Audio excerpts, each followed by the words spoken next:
think it's a difficult time. Like Tansh was already there. And Prabhav listened to one panel, and I think it's time to move on. So I think we need to do a better job so that those who are with us they can stay with us. And I would like to remind you that it's a very interesting session. And many times while we work in the financial services space, we do not realize the importance of gender intentionality. In fact, there have been a session before us, and there was a session before that also about using gender impact lens while making the investment. But still, I think there have been a lot of discussions, a lot of talks, and I am fortunate to have a very nice panel which has been working in this space, and we will discuss more about it. Before we start, I will request all of them to introduce them very quickly. Thank you so much. It's a pleasure to be here. Thanks so much, everyone, for coming. So, a quick introduction to MEG. We've been around for 170 years. Our origins are actually with the prudential ecosystem. And so we started off our business 170 years ago during the Industrial Revolution, selling insurance to laborers in the UK. So we effectively doing impact without knowing it, but that's really our DNA. And since then we've evolved. So today, MEG Investments manages about 450 billion in AUM. We're a global asset manager, part of the Prudential Europe ecosystem, and we invest across a wide range of strategies. I represent about a $6 billion pool of capital, which is it's called Catalyst. The intention is to try and invest in businesses that drive impact in their respective ecosystems. We're focused on Asia. It's a global fund. I'm focused on Asia. India is a key market for us, and I think there's so much to do here. And gender lens impact investing, I think, is very much at the forefront of what we're doing. So very much look forward to this conversation. Hi, I'm Puneet. I'm a co-founder in a fintech company called Kaleidofin. We are based out of Chennai. The focus of Kaleidofin is to help informal sector customers get access to better financial services. 98% of our customers are women. We focused on everything from trying to offer to customers a combination of savings and trade products. A lot of our work is designed to make sure that customers who do not have a very strong credit history, do not have collaterals, have access to well-designed financial products, especially credit products. From a segment point of view, we work with women entrepreneurs, nano entrepreneurs, and small and medium farmers. One of the big things that we realized is that you have to design things a little bit more intentionally for women. That's been one of the big learnings, and I'm hoping that we talk a little bit about that as we talk about this forum. Very excited to also share that we are perhaps one of the companies in the country which has 5 women directors out of a total of 8 directors. Hi, this is Rajat. I work for Women's Wealth Banking Asset Management. So we are primarily an asset management firm doing equity investing since last little over a dozen years or so. But a quick background, so we are overall part of the mothership called Women's Wealth Banking, which has been in operations for almost 45 years, primarily working with financial services firms to increase access to financial services for underserved women. The asset management was started in 2012, and a bit of background on that because in early 2000s or around 2005 or subsequent period, but we saw there was a trend of a lot of microfinance firms which were transitioning towards for-profits or getting shareholders on the capital. Alongside what we also noticed, there was a remarkable drop in diversity, both from a client standpoint in terms of customers that we were serving, as well as within the teams. So that was kind of a call for action for us. That we want to operate and with an overall philosophy of creating this economic resilience for women or underserved women. And we found that maybe equity investing is probably a more influential and scalable and more efficient way of achieving the same objective. So that sort of led to the birth of Women's Wealth Banking Asset Management. So we currently manage an AUM of little over $150 million through 2 funds. Our investment thesis primarily being driving, like I said, economic and financial resilience for women. One, through the customer acquisition strategy, because we believe that if you are a provider of choice for women in the market, then you are pretty much provider of choice for everybody. And second is the talent acquisition strategy.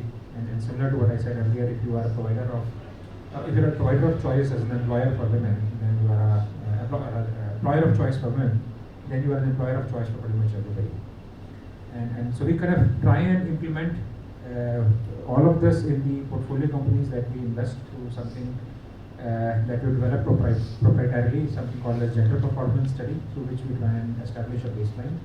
And basis on the gaps, we come up with something called a gender action plan, which we look to implement with the respective management teams over 3 to 5 year period. Hi everybody, thank you for coming. I'm Smita, I'm from Grey Matters Capital. Grey Matters Capital is an impact investor for about 2 decades, and we invest in Global South. Our asset classes are equity, debt, and innovative finance mechanisms. About 40-50% of our $100 million pool is invested in India, and we've been in the impact investing space for about 2 decades. Initially in the microfinance space, because that is what impact investing used to be. We were one of the largest private investors in about 23 funds. And as you would have seen in the other panels, the space has evolved, right, from grant funding to impact investing to commercial capital. We continue to be in the early stage because we think that that is where all the innovation and capital is required, and then the big boys are there in the private equity space, or bigger debt checks, where the entrepreneurs then can get growth capital from. So very excited to be here and looking forward to an interesting discussion. I'll make this quick. Hi everyone, my name is Supriya Sharma. I represent this organization called IMA Ventures. Some of you may know us by our older name, CIIE. We really work across the full continuum of what an early stage entrepreneur may require, which means research, training, acceleration, incubation, and investing. Totally mentored over 5,000 founders in India, accelerated over 2,000, equity invested in more than 350 companies, grants to twice that number. In the space of financial inclusion, we've been actively working with Microsoft and several other organizations here in the last 7-8 years or so. We've accelerated more than 60 fintechs as part of our work, and now we're deepening our work take financial services to women. We're aiming to impact 25 million women. We're at. Thanks.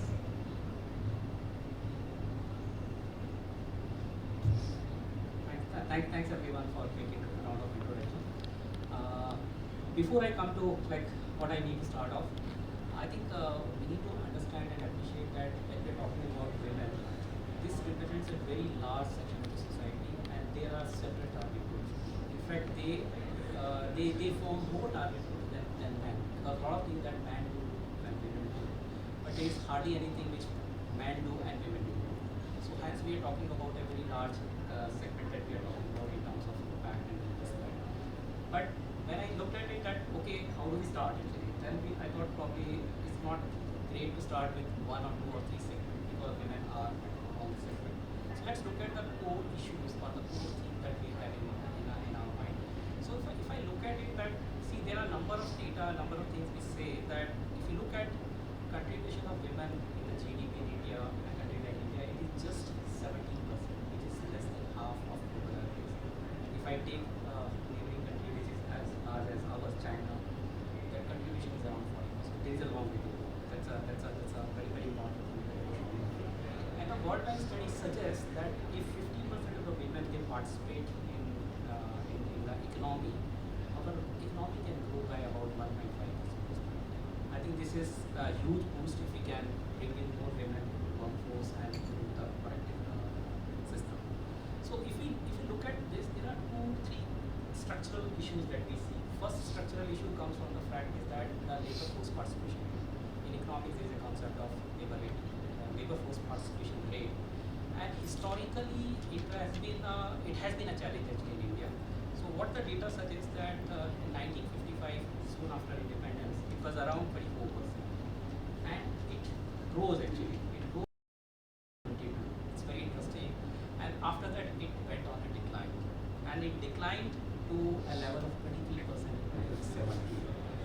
Fortunately, we have done much better in last 6 years, and as per the last periodic labor force survey, we are somewhere at around 37%. So it's much more comfortable position in terms of number, but numbers also disguise a lot of other stuff, in the sense how they are being utilized, where they are working, whether it's a real employment or a shared employment. So let's not go into there, but this is what the numbers speak about. The second thing, what we see is that women can be employed even, women can start their own enterprises. And if you look at the enterprise status in India, we have 63.4 million, the last number what it suggests. And most of them, 99% of them, they are micro enterprises. 1 out of 5 of them, they are reported in own language. But if we look at what's really happening over there, so in MicroSafe we use a framework, what we call SAFE framework. And SAFE stands here for S for sustainable, A for autonomous, F for formal, and E for environmental solution. So if we see, are they sustainable? What we see during COVID, more than 70% of them have shown decline in revenue. I think Puneet will also talk more about it as he has more experience around that. And the second is, if we look at whether they are autonomous, the data suggests at least, again, 1 out of 5 are being run by their spouses. So it's exactly not autonomous. And if we look at, are they formal? Like any other small enterprise, more than 70% of them are really not formal. And are they creating employment opportunities? Only 17% of them they are able to employ. So most of them they are so. So this is the status actually in terms of what we see. The other critical aspect around that is all about care.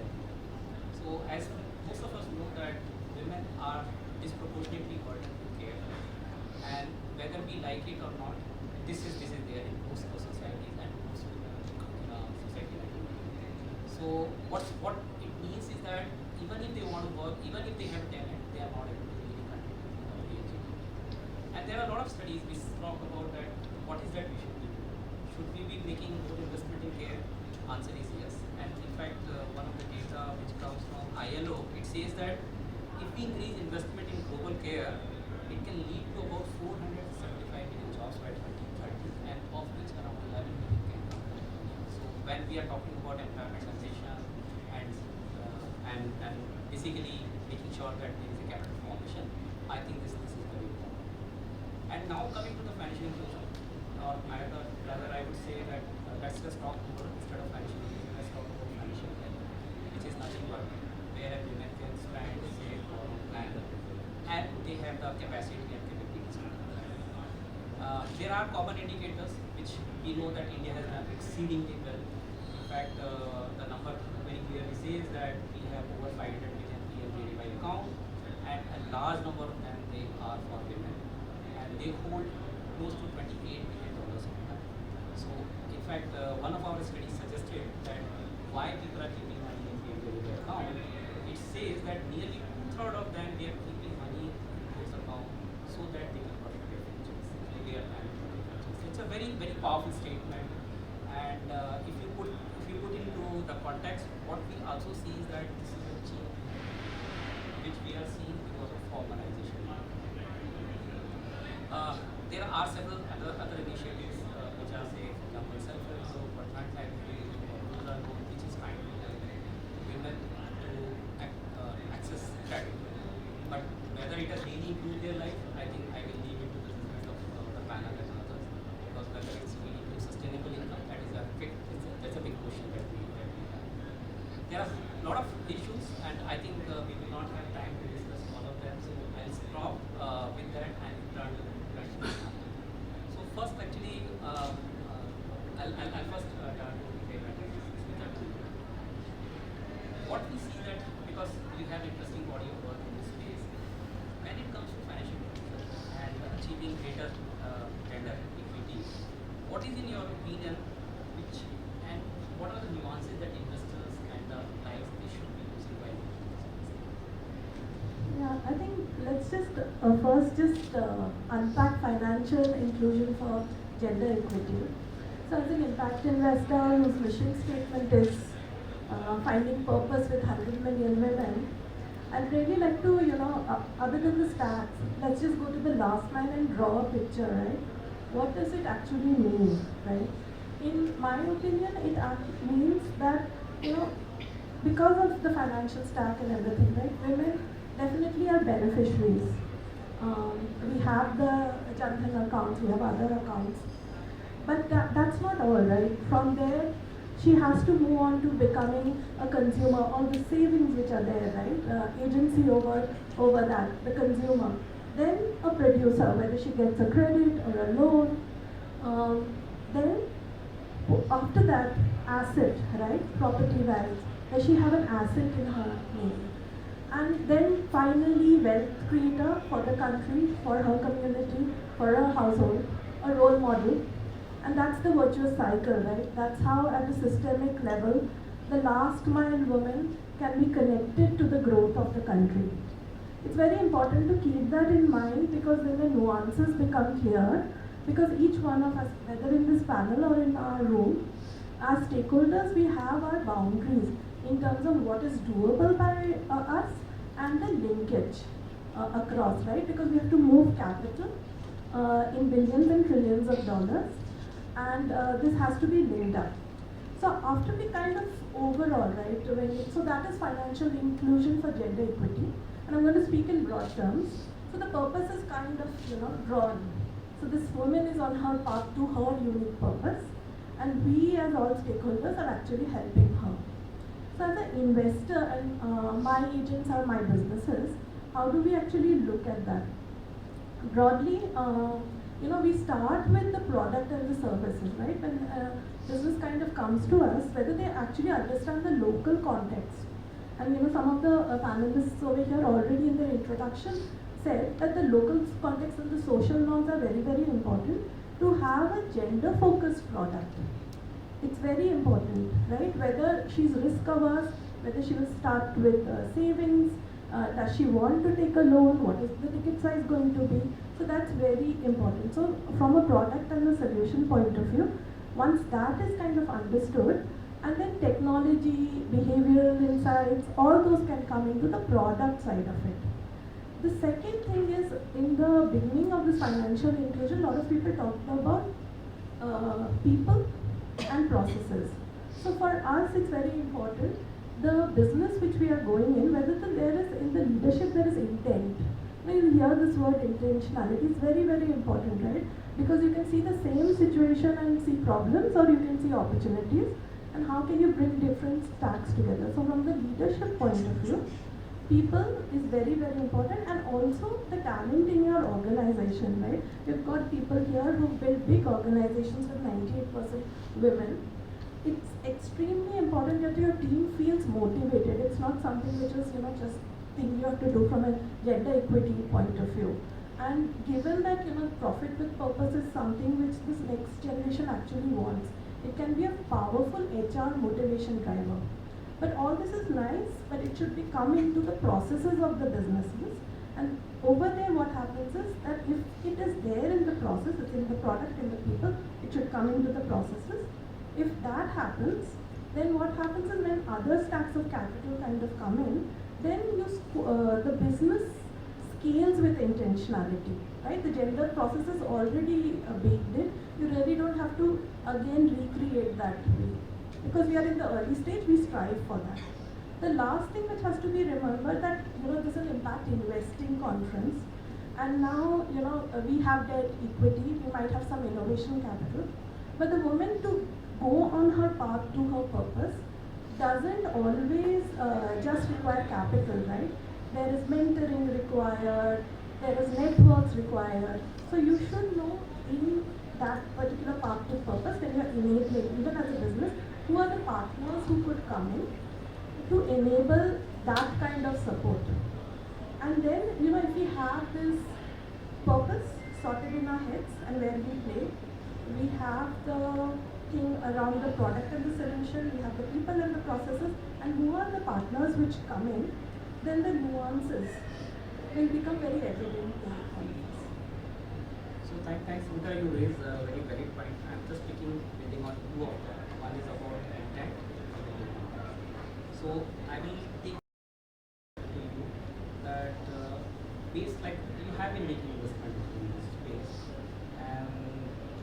But generally, what we are seeing that what is being offered to one segment is being offered to the other segment.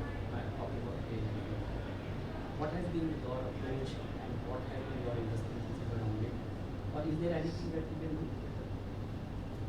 So, sure. So, I think I'll make this question a little bit more, I would say, with the wider scope, if you will.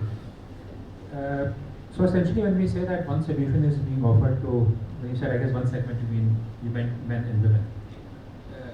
So, I mean, short answer is yes, that's the case, and that's the unfortunate part of it. But that solution itself doesn't mean that it is let's say a particular lending solution or the problem lies in a particular sort of methodology. In fact, I was speaking in one of the sessions previously earlier in the day. I mean, we did a research along with we partnered with PayPal and research on a portfolio company. And just to find that if there are any underlying biases in the credit assessment process because of which there might be exclusions, or it might be exclusionary in nature. I mean, and therefore not including women as much as it should. Surprisingly, I mean, the answer was that's not the case.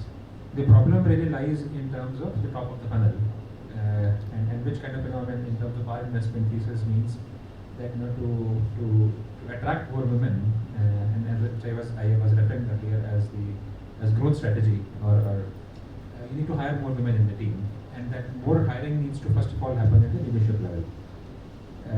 So once you have that kind of diversity which is there in the company which is offering those solutions, then you move towards something we call as a woman-centric design. So that diversity, first of all, before it comes to the client base, it has to start within the organization itself. So that's point number one. Second, when we talk about this solution, it is not with respect to that specific solution, but how do you curate, let's say, an overall set of services for a woman or for women clients. I'll give an example maybe. So we have investors in a mobility finance company. And one problem we faced is that in this company's case, for example, the traditional vehicles, the women clients are hardly around 10-12%. When it goes to electric vehicle finance, the same percentage increases to close to 30% or so. So again, I mean, we did a bit of research, conducted some deep dive interviews as well. Our initial thinking was, that the reason for this is because these are maybe light in weight, more women friendly, if you may call it so. Surprisingly, the topmost answers in that research was that these are more environment friendly, which gave a clear sort of indication that women are more environment friendly versus men, and which is why it forms the top consideration for them to buy an electric vehicle. Unlike what we intuitively thought would be weight or ease of handling or some of those reasons. So that led to us then therefore to create a sort of wider solution in terms of how can we enable or enhance the access to those two-wheelers to women. And we started to sort of pick certain segments where electric vehicles make more sense from a business or from a commercial standpoint. And gig economy segment or delivery segment is one, for example, where electric vehicles make most sense, purely commercial from a commercial standpoint. But when we tried, let's say, pushing, if I may use that word, electric vehicles to that segment, we realized there's hardly any women participation. How many delivery partners, some of these Zomatos and Swiggies of the world that you see, have women partners or women delivery riders. So then that led to a discussion with Zomato, and finally sort of some kind of partnership which we're still working on solution, maybe in the organization. But the fact is that we've set a goal for that company that will create in the next 1 year 1,000 women riders exclusively using electric vehicles. So the point of them trying to make is when we talk about solution, it is not about an exclusive part of a solution or a single solution. It is a complex set of solutions, if you will. And more you dig into it, more you find that the requirements of men and women are very different, the considerations are very different. And you need to take all of those into consideration and probably not sort of a single place job to curate and find that solution. So, I see probably nodding yes or no, agree or no, but what's your take? So I completely agree. That you have to dig into it and actually set the metrics that way. So the things which he talked about, right? There are already frameworks, right? For example, the 2X framework is there around the leadership positioning. There's on the supply chain, whether women are there and all. All this is primarily to do two things, right? Whether the lived reality is there within the organization, which is kind of creating the products, and then whether any diversity, right, will require for complex problems neurodivergent teams, and women provide that. That's actually the business reason doing this.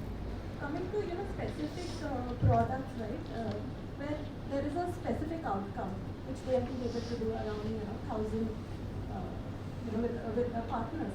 Those are the kind of outcomes which should make sense, and just extending that particular thing, that outcome, in my view, should be monetizable so that revenue streams can happen and there is a feedback loop for gender outcomes reached. I'll come back to it. I'll stay on it. Think about it. I'll come back to the same question in a different form. So coming to my friend Abhay, I'm from MNG. How do you look at MNG on a daily basis? Because it's a comparatively actually slightly you are different as compared to the rest of the organization. Thank you so much for that. So you're right. I think we are in a unique position where we're investing in a much later stage, given our check sizes. And so two things that have come up actually from this, from what's been said so far that really echoes well with us is intentionality and sponsorship. And those are the two things that we're focused on. So for us, gender lens investing is very much core and at the heart of what we're trying to do. There are perhaps three ways that we look at it. A lot of the work is done on the ground. It's finding businesses that can really drive change. And so we've launched a program globally. It's called the Domino Program. That's £50 million allocated to VC funds such as yourselves that are really making change. And so we've deployed across 6 funds globally. We still have some dry powder, so we would like to do more in India, and in fact, we'd love to be able to see if there are more VC funds that we can partner with.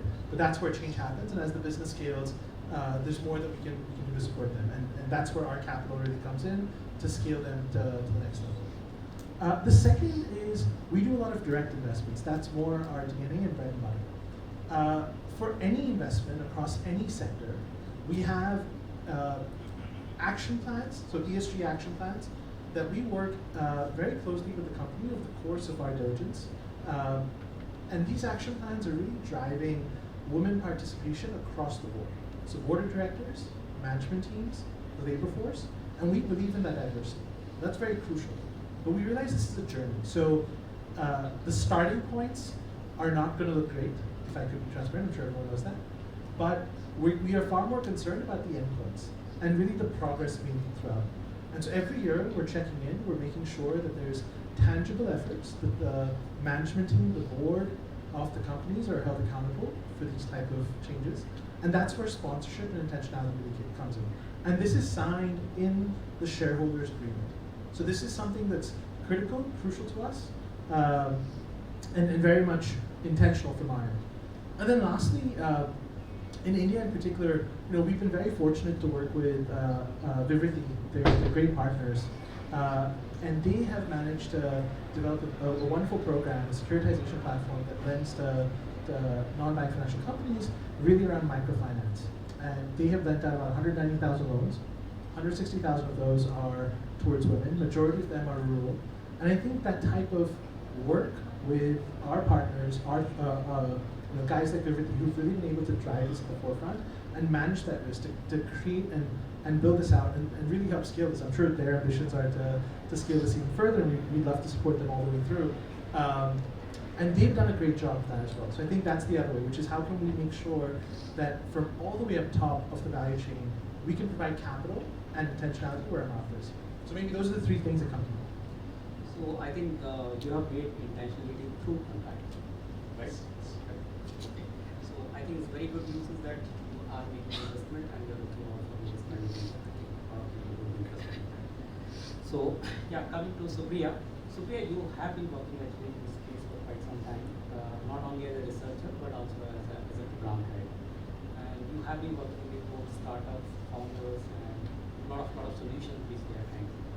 What has been your take in the sense whether these solutions are coming because there is a requirement in the market, or like they are just doing because they want to do it, or they just want to put a checkbox, something like that? What has been your working with startups as well as the sector? where you're trying to create some solutions. Where are the solutions? I want to ask the question back at you. But beyond that rhetorical question, if I was to look at This question is reserved for me. I'll ask. if you were to look at this ecosystem of women-centric financial products media, I think there is more work happening in philanthropy than in the market. That's the broadest statement that I can make. There is faster movement towards deploying more capital, more philanthropic capital towards building, more towards unlocking women's access and usage of relevant financial services. But are there products that are more women-centric, are more products being created and being scaled up? The pace is very, very different. We're still at a stage where there is thankfully lesser pinkification, lesser shrinkification. But what continues to be there is women are still invisible. We still use that broad brush of saying, okay, women, let us build for women, while when there are women segments or segments of customers that are predominantly women. And we've heard various plenaries and panels in the morning that spoke about, have you identified a problem statement, have you identified a gap, and therefore are you solving for that gap? That is really the cookbook of building a great product, a great company. That I don't see at scale in India so far. We of course have few stellar examples, and one of them is sitting here, but there are few of such examples in India. We're seeing at least more people, if you were to think about it over a period of 5 to 10 years, we're seeing more people talk about it. There are thankfully conversations like this where we are ideating on novel solutions, but we are very far from scale, or these products being developed and offered at scale. So grim reality this is, but my biggest hope is usually philanthropic capital does a market making role. Given the momentum in philanthropic capital going towards building women-centric financial products, women's financial inclusion, I am quite optimistic that this will create roles for more private sector participation to come in, for more women-centric products to be created and being deployed at scale. And how is the startup ecosystem responding to like, these philanthropic initiatives? I mean, startups will love the money for sure. Beyond money, creating the places or solutions for that. So there's definitely optimism. There's openness to all kinds of conversations, because if you were to look at startups, from -1 to 0 to 0 to 1, and subsequently, at different stages, a startup requires different kinds of partnerships. Sometimes in very early stages, you need partnerships to open doors. You need partnerships to bring in capital. You need partnerships to think through products, do the test, right? In India, we've seen some great examples of these partnerships turning out well for both the philanthropic agency as well as the startup involved. So there are some good examples, and there's definitely openness from both the startups and sort of philanthropic agencies to engage and sort of build together. Take that answer. And thank you. I think you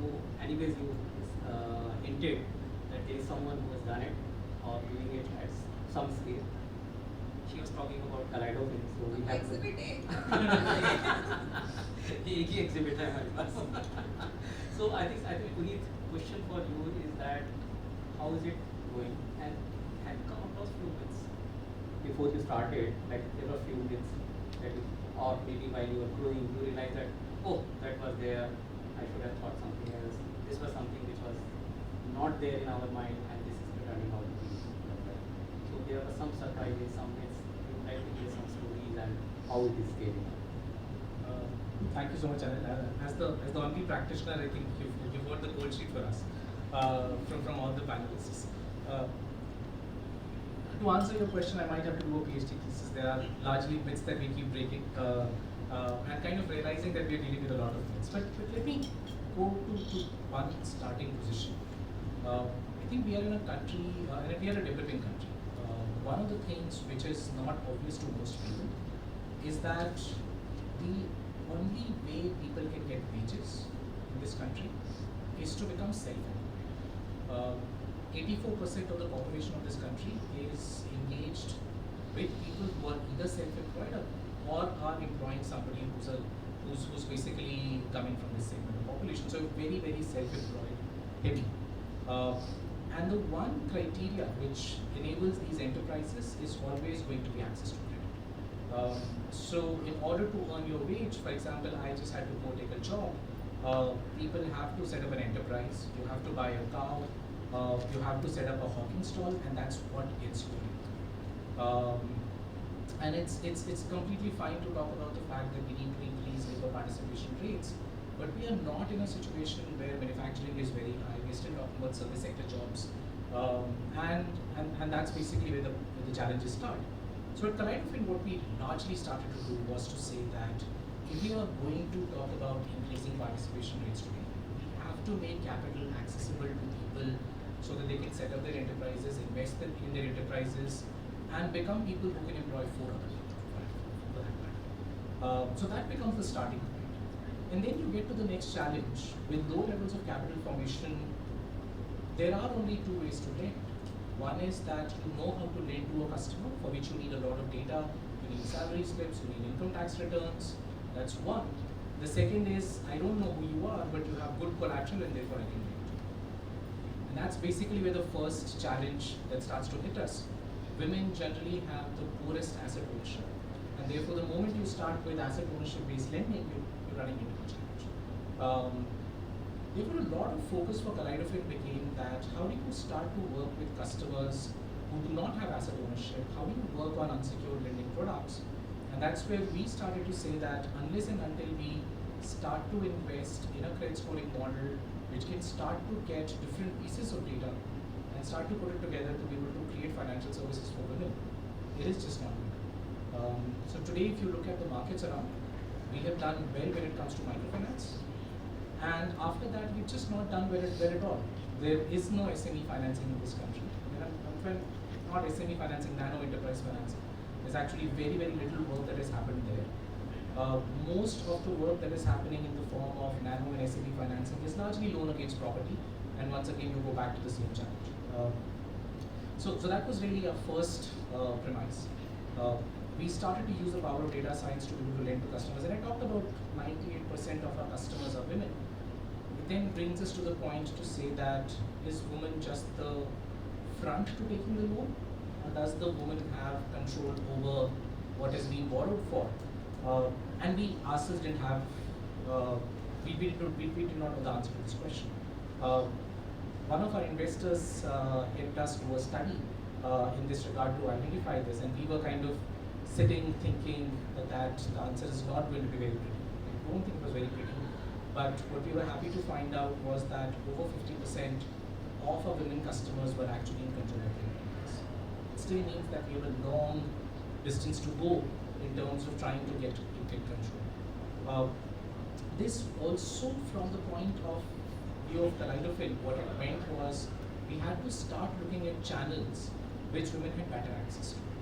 So we already know that from a technology standpoint, the woman member in the household is going to be the last person who's going to get a smartphone in the house. So the moment you start to think about using smartphones to be able to distribute products, we are already creating a friction of a certain kind. And therefore the channels that we chose were channels which then started to make sure that women had better access to them. Now, we were talking about again things to say that how do we start to think about the product? And I think one thing that we put in front of us as a target was to say that let's eliminate all the fine print from the workers. Because what really creates that challenge is that 20-page long agreement which starts that you need to do A, B, C, D, E. Then we said as a provider we are responsible for what we are doing. And therefore one of the big focuses for our credit scoring model also became that we need to choose the right customer for the product, so that the product is not really harming the customer. So those became some of the design principles for us as we started to kind of think about how do you start to scale products for our customers.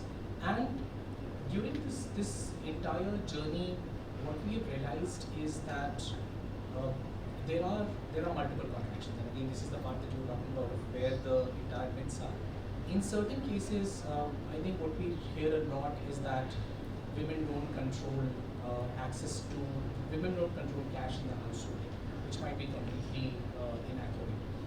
What we've also understood in this particular space is that women may not be able to participate and control their enterprise. I think that's also something that we see as being largely inaccurate. In fact, what we found is that when we started to look at the household, we got completely confused. When we looked at the credit bureau record of the woman of the house, and especially if the person came from microfinance and grew upwards, we realized that they had a stellar credit bureau record. 6 years, no delinquency, they've actually built loan after loan after loan. When you look at their spouse, you basically find out that the spouse has practically never serviced a loan for multiple delinquencies. We actually realized that assessing the customer at a household level was more complicated than ignoring the fact that there was a spouse at the household. And ignoring the spouse at the household actually did not make our credit decisioning bad, it actually improved our credit decisioning for the customer. We had reduced rejection rates. So, of course, I can go on and on and on, but what it really has always required us to do has been to say that let's take a step back, let's think about our customers, what are their specific needs, let's learn from the customers, and that has actually worked really, really well.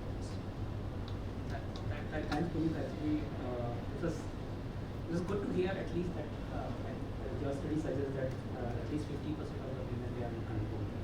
So that is much better than some of the data that we are seeing. So it's a really welcome change that we are seeing. I'll ask one more follow-up question. Is that I think probably you can talk about 2 or 3 major challenges that you are facing, because you're coming from the practitioner side. 98% of your clients are women. So I think it's very pertinent that what are the challenges that you're facing, and is it specifically around this product which is credit, or it is around some other product? Okay, so let me start with the product first. We often talk about credit, and we also understand that customers need access to savings, insurance, and multiple financial services. My household couldn't survive only on credit. The challenge, though, is that again this household represents a very, very different level of challenges. Today, at least my household does not know how to save. I think we by default make more money than we spend, and whatever we don't spend is savings. That is not the case for this particular household. Today, if I were to go to a low-income household and I were to, let's say, act as the wealth manager and say that I will create a financial plan for you, I will struggle. I think one of the things that we take it to be so easy is to say that let's put money into a savings account that's 6% return, let's put it into a mutual fund that maybe is between 13 to 17% return. Sorry, this is not as specific, I'm just giving you random numbers here. But the thing is that this customer segment is taking the loan at 26% to 35%. You know that their enterprises today are generating a return which is far greater than what any other savings avenue is putting for them. I don't have that ability to invest at a rate of 35%, this customer does. And therefore, to talk about a savings product and asking them to put aside a significant amount of money in savings today may actually be not necessarily a great thing. I learned from working with some of our customers that rather than trying to create a pension plan for them, which effectively was trying to get them to put money in a financial product, a great pension plan for a customer who had land was to actually get them to have a certain number of coconut trees. Coconut trees gives you coconuts for 75 years, it's risk and it's inflation adjusted. requires minimal care, so even when you're old, you can just give out a contract. It's a physical asset which is giving you a long-term pension.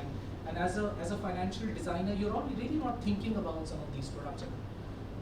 So I think one of the big challenges is that given our households are so capital deprived, other financial services will find it very hard to compete with credit. An insurance premium bill could have gone into the shop of the customer. And most of our customers have survived without having access to financial services. They've built their lives through social networks, through other things where even not having a life insurance, health insurance, household asset insurance, they're building their lives around it, right? In my house, it's a catastrophe if I don't have LPG on one day. I still have an induction cooker, I have a microwave. Nothing should go wrong in my household. But one day we don't have gas, we're hyperventilating. Just because we're so used to working with cooking gas. This is not the household which is actually transitioned to something. So that's actually, I would say, is a starting point. When it comes to even financial service design, as we start to look at products, we need to put these products in the context of the household. Maybe stop here. I know that the second part I'm going to take another long. You can continue. Okay. So when it comes to challenges, I think there are multiple challenges, of course. What business would not have a challenge? To us, I would say the biggest thing that we are often trying to work towards is connected more to the financial services space. It's not coming from women in particular. It's actually coming from the apathy which practically every single person who's in the unorganized sector faces. We don't see the auto driver, we don't see the taxi driver, forget their gender. We see them as a person who's just delivering a service to us. So when you look at a bank, today a bank has a lending policy to say, I will do an unsecured micro loan. There is a policy for that. After that, I am going to do only a secured loan, and the secured loan only has to be a loan against property. There isn't a product today to say that the moment you go above a 30 or 40,000 rupee loan for a customer, I just haven't found enough policies.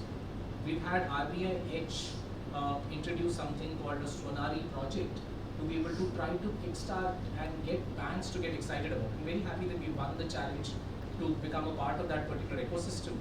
But what we need is for people to start to think about the fact that there are loans beyond 40,000 that are required by this household, and we need to have policy support from banks, we need policy support from regulators to be able to enable this.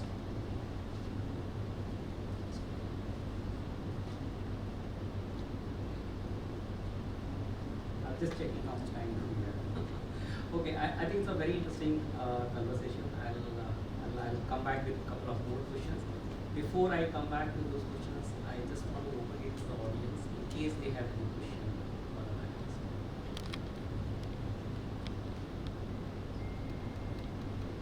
If anyone has any question for the panelists, please. Hi, so this is coming from the hosts itself. I'm Divya and I'm from IIC. A question that comes from all that Puneet, you can't hear me?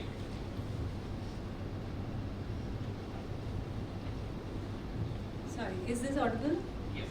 Fascinating conversation. My name is Divya and I'm from the Impact Investors Council. A lot of research which we've been doing around GLI and how can more capital be deployed to this space. And Puneet, from what I hear, from all that you've been saying, there is a lot of data which is being collected on ground by solutions like yours to assess exactly what is the need of the customer and what is being recorded. Do you see this kind of data something which investors are asking for, seeking for, because eventually that's what's going to give the visibility of the impact which is being created? And maybe Smita, a counter to you on that, do you think enterprises are now getting ready or need that support to be able to share data of this sort?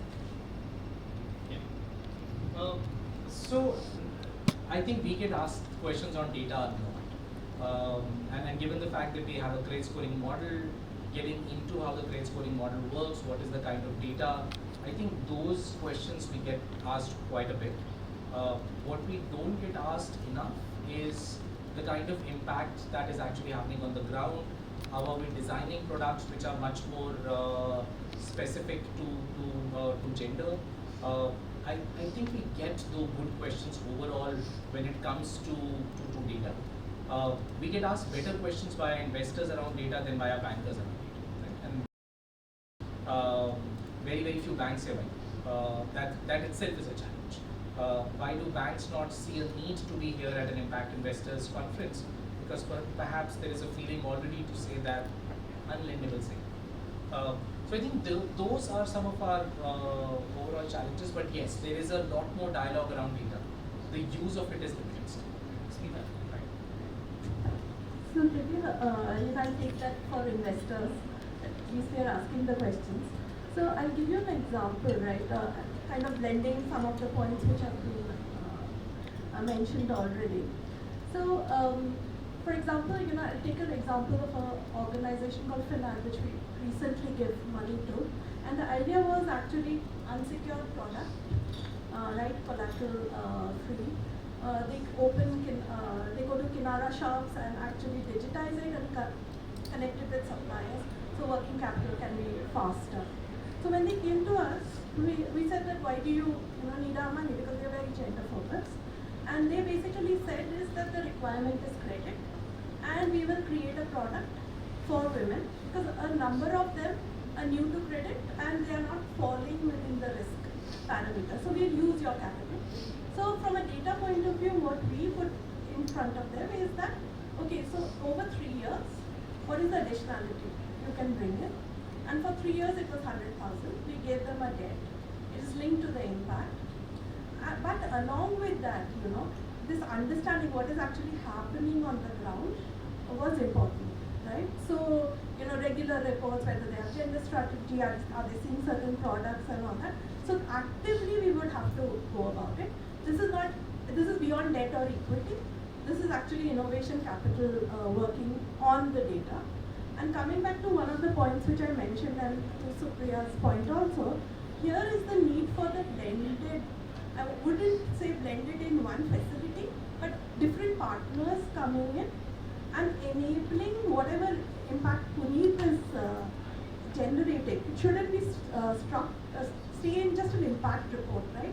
It's already merged in the sales growth numbers, but for the counterfactual, for doing the work which he's doing, what is the impact monetization which we can, give him so that he can, do his work, create these particular products, flexible capital will come in.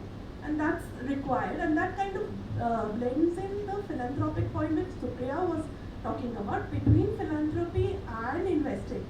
There is a need for partnerships which can actually bring in. So again, going back to Finax, what we have been able to do is get them connected with a partner who is going to give a carrot for the impact monetization. But the parameters will be checked over 3 years, and then the money will come to them. I'll just make a quick point because you were talking about impact measurement.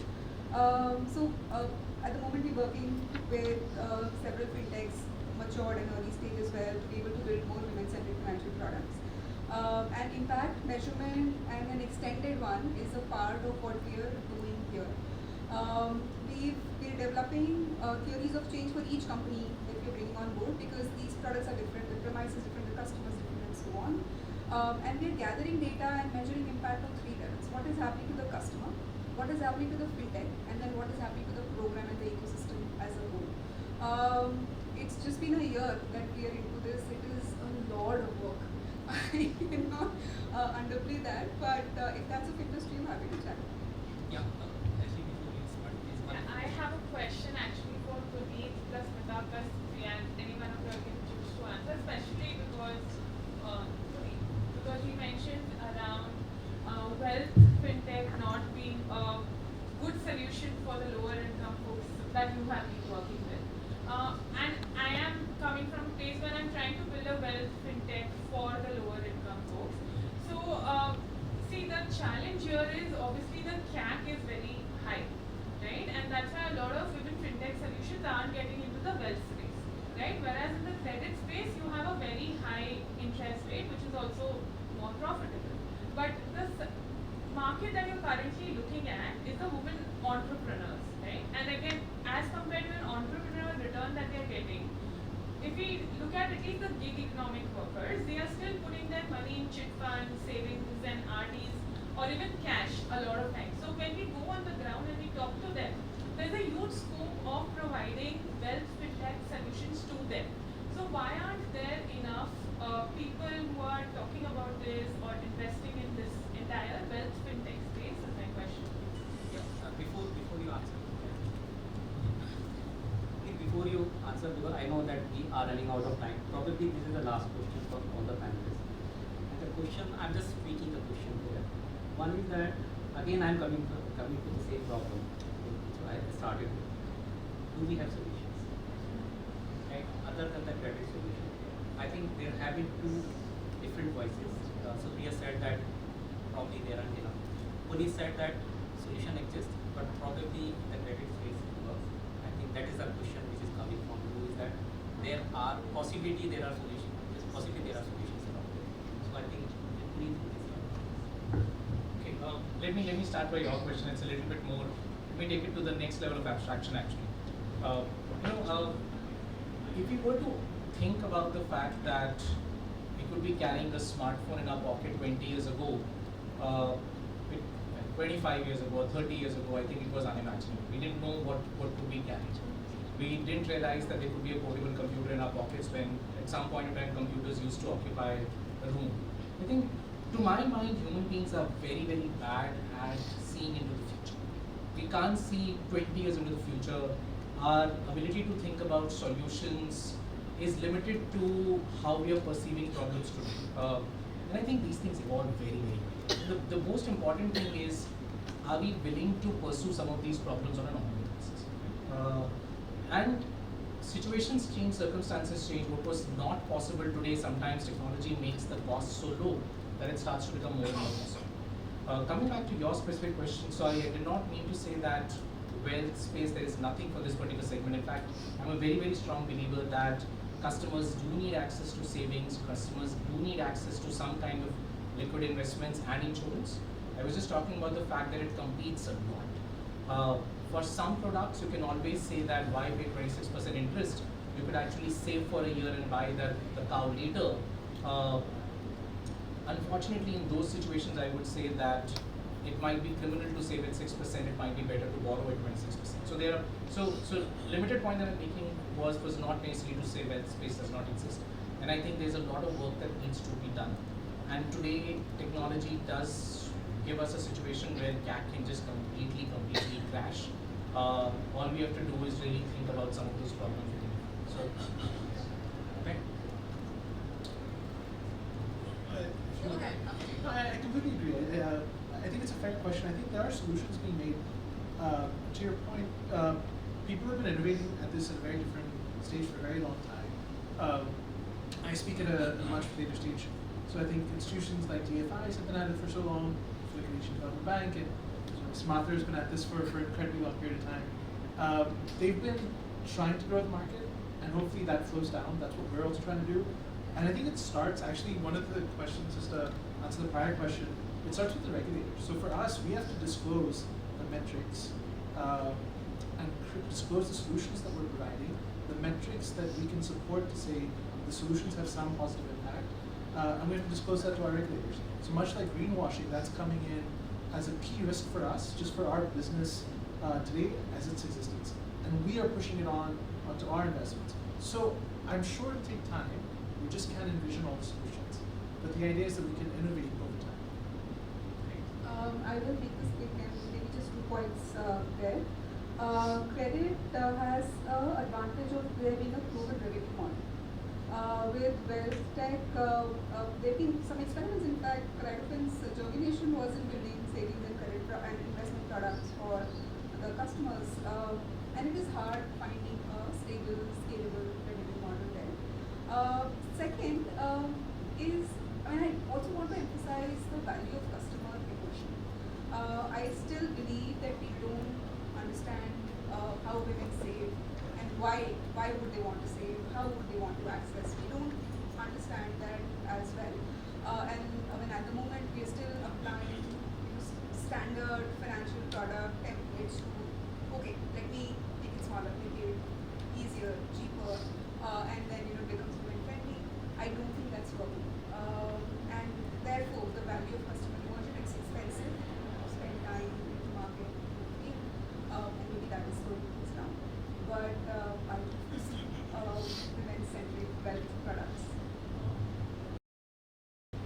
to answer your question, I think already they've answered. But you said the CAC is expensive. Maybe it is about piggybacking on a media company which has, and there is one already in the room which reaches the last mile. I think overall it is, instead of just looking at it, you giving the solution, can you broaden the particular base, right? And the other point which Praneeth and Supriya both are making is that how value is calculated by the customer.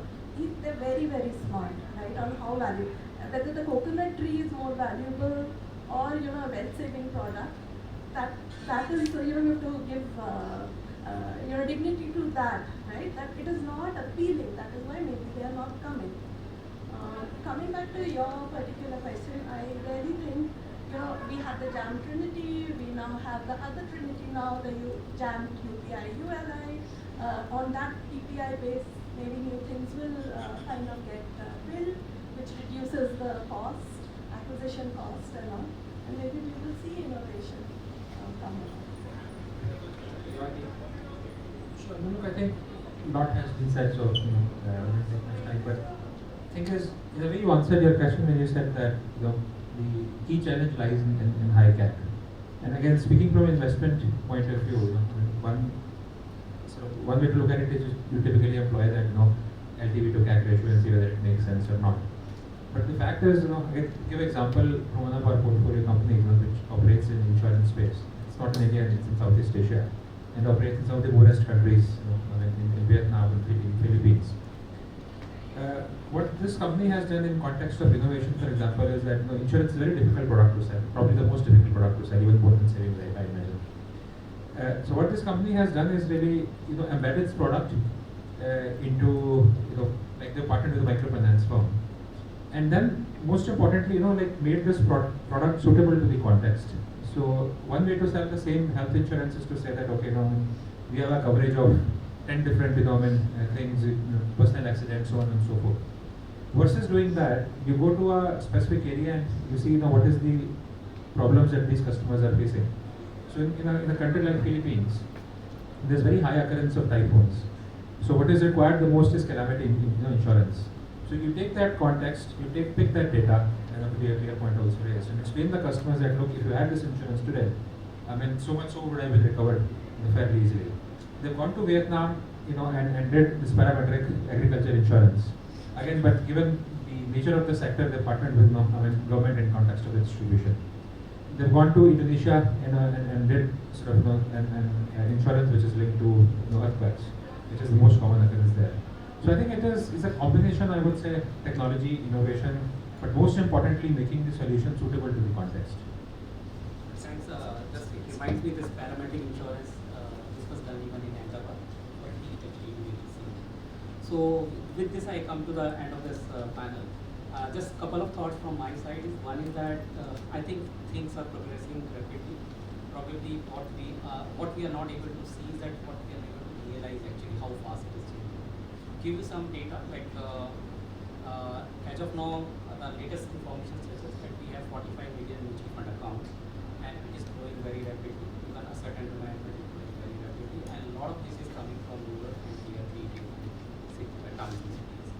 So that is similarly we are seeing even in the stock market side there are more and more demat accounts, and there are transactions happening on that side. So there are two concepts actually as human beings. Like the one concept is that are we created or are we evolving? So let's not go into the debate of whether we are created or where we are evolving, but for sure we are evolving, and we are evolving much faster than what we were doing 100 years back. So with that, actually we hope that we will have better solutions, better channels, and better organizations who can support gender and who can support entire humanity better. Thank you very much. Thank you all my panelists.